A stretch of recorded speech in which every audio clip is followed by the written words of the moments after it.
Hey everyone, Michelle here, personal trainer and lifestyle coach. Today we are here to talk about our May 2024 theme of the month, the 5 love languages.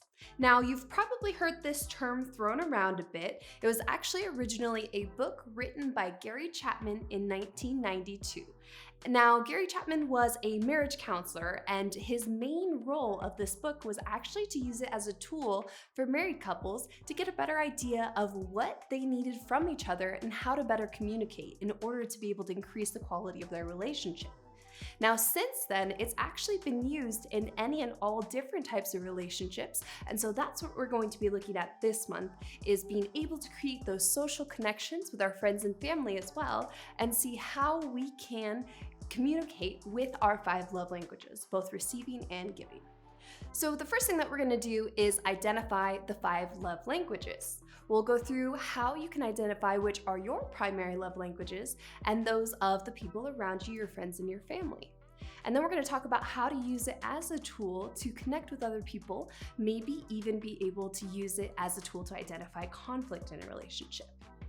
So now we're going through the 5 love languages. The first is acts of service.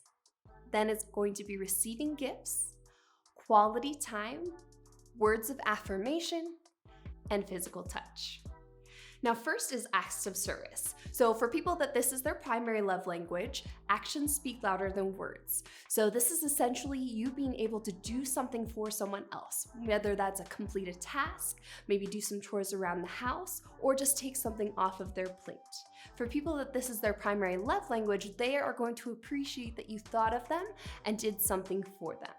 The next is receiving gifts. Now, this does not have to be a large gift. It doesn't have to be anything expensive, but it is that same idea that you thought of them, that you thought of that person when they weren't with you. Maybe you remembered something in the conversation about something that they liked, and so you brought it to them. It can even be something that's a little closer to an act of service, like bringing someone food.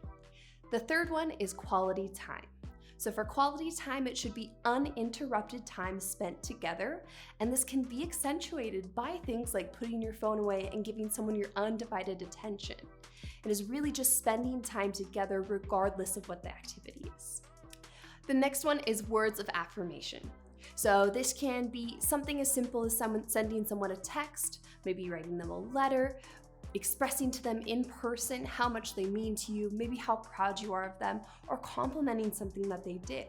It's essentially just showing them that you have appreciation for them, even if it's saying thank you or I love you. And this is something that's easy to employ in public as well, even if you just compliment someone's hair or their outfit. It could really make someone's day. And the last one is physical touch. Now, keeping in mind again that this does not have to be sexual in nature because it can be applied to any different type of relationship.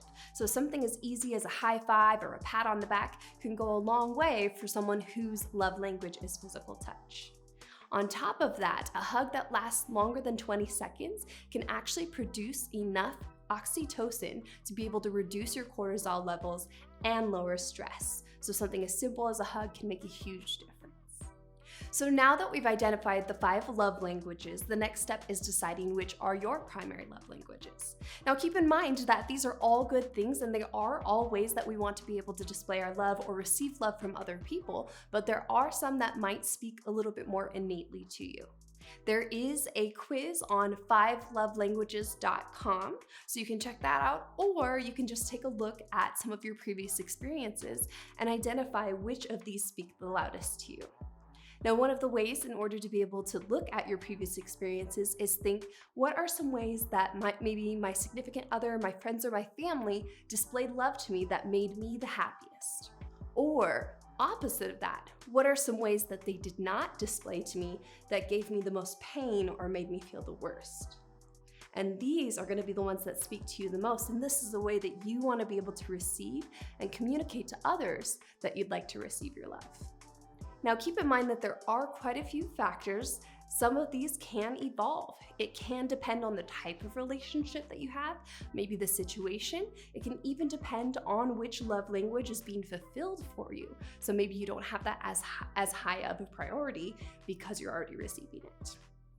There can also be factors that might make a difference, like whether or not you're in a romantic partnership or if you're single, or how you like to give versus receive your love languages.